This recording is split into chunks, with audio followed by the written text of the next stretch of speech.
And then, domain dominance, being able to speak confidently about that. Poor articulation. Some people shy away in the interviews. They shrink. I don't know why. Their voice shrink. They sound low. You can hardly hear them. You have to ask them again, repeat. You didn't hear. You have to take up space. In the interview, it's all about you. Like if you ever wanted to be the center of attention, this is it. You are it. So when you're in the interview, you have to take up the space that they have allotted you. They gave you an hour. They gave you 30 minutes. Make use of their time. They have, trust me, everybody on that call have a million things to do. They have clients to meet with, they have deadlines to meet, they have 100 things waiting for them when they come off that call with you. So for them to put those things aside to see if you are worth hiring, at least give them a show, give them a run for their money. It's like going to a Justin Timberlake concert. You go there, you expect to hear him sing, and he's just like standing around and putting the mic in the crowd, and you're like, what's going on here? I got this.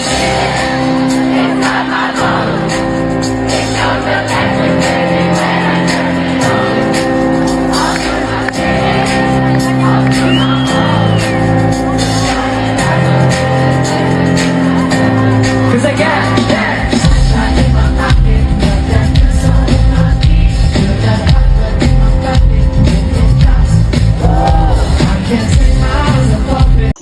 You don't want to go to a concert where the main performer isn't even singing. So you are the main performer in the interview, and you need to take up the space. Your voice carries. You need to make sure that they can see you, they can hear you. You're there. Whatever you're saying is clear. You're understanding what they're asking. You're answering on the spot. And sometimes when we're asked a question that we have to think, we try to fill the space with arms and and so it gives the impression that you're not slower, but like you're trying to find the answer. Like you're not quick on your feet, right? And that's okay, because sometimes you are trying to find the answer. Sometimes you can just be more articulate. Say, okay, let me think about that for a minute. There's many parts to this. I just want to make sure that I'm fully able to answer this clearly. Okay. All right. So I think the answer that you're looking for, or what I can tell you about my experience of this, is blah, blah, blah, blah, blah. Right. So sometimes you can just explain your thought pattern, because sometimes we all need a minute. Right. But if you're like, they don't know what is going on in your mind. Right. They just think that you're probably clueless. Right. So you can just say, so using your words to help yourself is what you have to be able to do. Are you ready to take your business analyst career to the next level, but tired of expensive courses and learning alone? Welcome to the Back Office Club, the global community built for business analysts, by business analysts. Here you'll get live weekly training sessions to sharpen your skills, weekly stand-ups to keep you focused, and real-world templates and tools to save you time on the job. Connect with an active community for networking and support, whether you're landing your first role or advancing your career. Led by Karaleise, a working business analyst consultant, we focus on practical skills like requirement writing, interview prep, and tools like Jira and Azure DevOps. Don't wait. Join the Back Office Club today. You deserve it.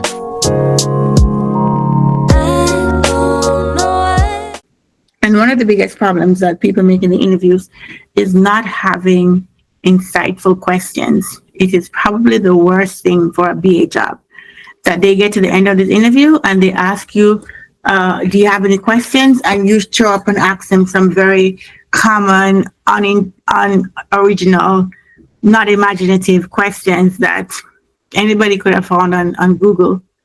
It just shows that you haven't put a lot of thought in it. And remember, as a BA, your craft is in asking questions, right? This is a niche that you're really in. You ask questions to uncover requirements to then be able to solve the problem. So if you're not asking good questions at the end of the interview, then you haven't left a good impression. So you don't want to ask questions like, what does success look like in this role? And you're okay, everybody asks that. What are the main challenges of this role? What is it with the team? How does the team work? I mean, you can ask about the team if they haven't told you, it's fine. If you're going to ask about the team, at least, show some energy in it. But you want to ask insightful questions that they haven't mentioned, that you are listening out for, that you want to know how you work. For example, you could say, in your organization, at what point does the BA get involved? Are you involved at the beginning of the project when you're conceptualizing it, or do you normally have the project already and then the BA gets involved after the project has been initiated? Because that's important, right? Because sometimes if you're at the beginning, you can help them to avoid foreseeable problems. But when the project is already budgeted and already on the table, which is what happens a lot, then you're coming in to kind of backfill that. And they'll say, yeah, we usually have the project already budgeted, and we already have project managers, and then we get the BA. Like, okay, that's interesting. Okay, so we'll be working usually with a project that's already been assigned to us. And like, yeah, that's okay. So you could mention, that this is interesting. You've worked on both, where you've been at the beginning to help them even understand what the project should be delivering. And that's been very insightful and helpful for them.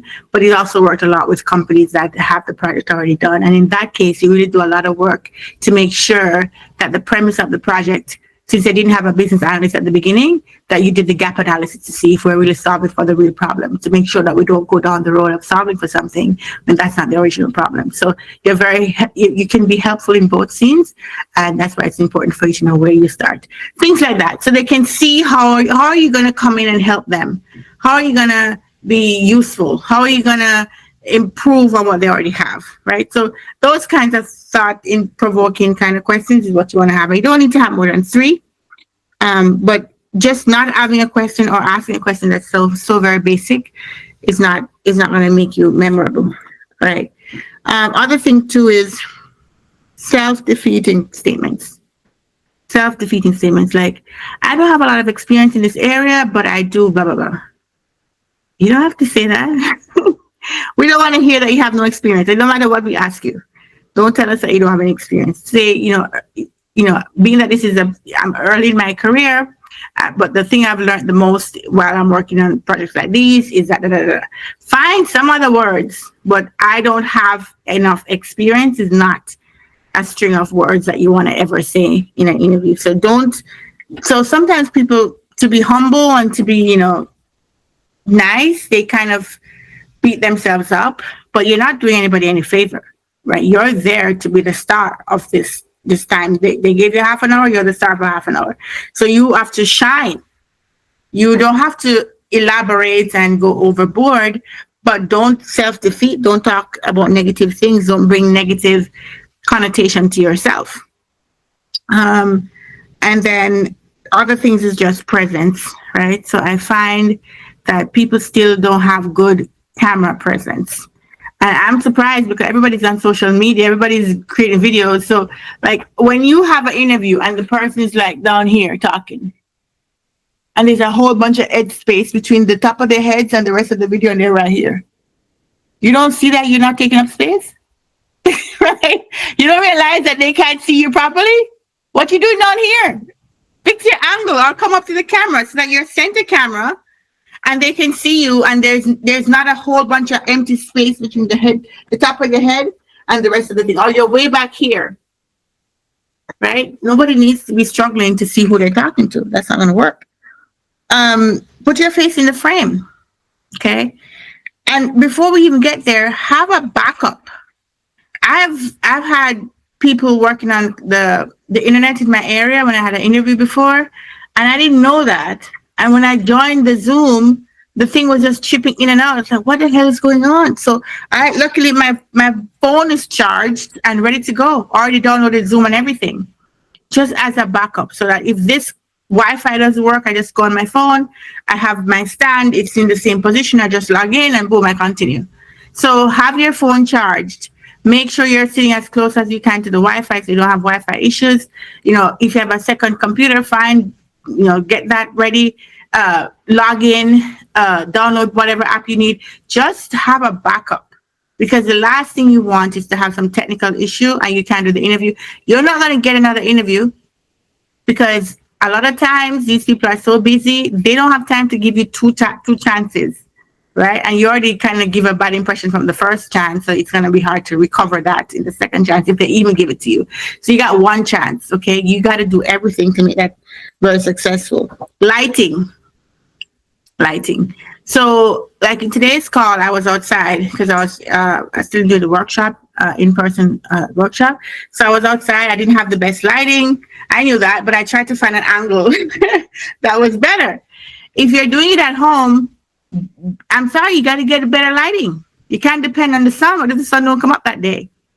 What if you're at a window, but this day, just overcast and rainy, you can't see nothing? Make sure and the lighting can't just be overhead from the bulb. Get a light, a ring light, or get something that can have shine light on your face so that you can be seen. And I've seen people where the light is behind them. So it's nothing but dark. I'm like, you don't see that? We can't see your face? You don't see that? You need to be paying attention. The light should be in front of you so you can go on your face, all right? So bad lighting, not good background. I'll give another example. So today I had all the examples, huh? Today I joined the meeting because I was in person, but I also had people who joined virtually, so I joined the virtual too. And one guy commented like, Karaleise, you don't need fire. You don't need fire in this time of year. Where are you? In Atlanta? I'm like, yeah, because I had a virtual background and there was like a fireplace, but it was a winter scene. It's a winter scene. No, he was just joking, but he was like, oh, it's not winter, it's summer, right? So little things like that. Make sure your background is clean, it's appropriate, it's relevant for the time of year, I guess. And the other thing too is noise level. Sometimes you can't control the noise because you have kids and you have people coming over and God knows what. But if you have an interview, got to get them in line. You have got to get them in line. I'll tell you a story. When I was married, because I'm divorced right now, my mother-in-law, I really had the mother-in-law from hell. So my mother-in-law was the worst, okay? Nobody had the worst mother-in-law than I did. I had the worst mother-in-law ever. But I was going up for an interview, and my daughter was a baby, and my husband was off at work, and somebody had to keep the baby. Because if I needed to have the interview, it was only like 45 minutes, but I didn't want the baby to wake up and start crying. And then I'd have to the interviewers would hear that and it would be all weird. So I humbly asked my mother-in-law from hell if she could kindly come to my house and kindly keep because my mom was in Jamaica, kindly keep the baby. And I was just so sweet. I was trying to be so nice because this woman, she made my life hell, right? So, but to even get the devil to come and steal my child, we'll do it so I can get the interview. I'm just saying, right? So whatever you have to do to keep your kids quiet, you have to do it. And if you have people over, you gotta let them know, hey, I have an interview. You all gotta keep quiet. I need the support, right? So things like that. I'm almost done. Other thing is appearance. Show up looking like it's a professional setting, right? I don't think anybody here would have that problem, but I do have had in-person experiences that people show up wearing whatever they feel is for them it's appropriate. People show up wearing shorts. People show up with their hair not brushed, and you'll be surprised. People, especially at this level, they want to know they can put you in front of their client and be completely comfortable. You're not going to be at a multi-million-dollar project with people spending millions of dollars and you show up any kind of way. When I go inside to the clients, I dress like this. I don't have to, because the clients don't come dressed like this. But I dress like this because I'm the presenter. I'm the one leading the discussion. I'm on show. So, and it's banking, right? People are serious about their money. So whenever we go to client offices and whenever we're even having clients come to our offices, nobody has to tell. It's like an unknown. It's a known thing. The guys wear their jackets and their ties and blah, blah, blah. If no client is in the office, we just wear jeans and it's fine. But, people tend to be very casual. They like to be very casual. And people believe that it's about my work. I don't have to show up a particular way. As long as I do my job, that should be enough. But I'm here to tell you in the interview, it matters. It matters what you show up looking like. So please be professional. Guys, get your haircut. If that's okay with your personal thing, you don't have to do things that's outside of your personal preferences. Like, for example, if you want to wear, I have a coworker, he's a Sikh, and he wears his traditional thing. That's fine, we don't mind. But when he shows up for the client, he has his jacket on with his Sikh head wrap. Perfectly fine. But it's just, if you're going to show up, still be professional, even if it's something religious or something that you have to do for your personal preferences, that's okay. I have a coworker whose half of her head is pink, the other half is green. She likes to have fun hair color, which I don't mind, but she has her fun hair color and she shows up in her jacket. Perfectly fine. It's just, you can't come, your sleeves are out, your armpits out. Even if the client does it, you can't do it because that's, they're the ones spending the money. So you just have to show up for the interview as if you are going for in front of clients, and then that's without saying.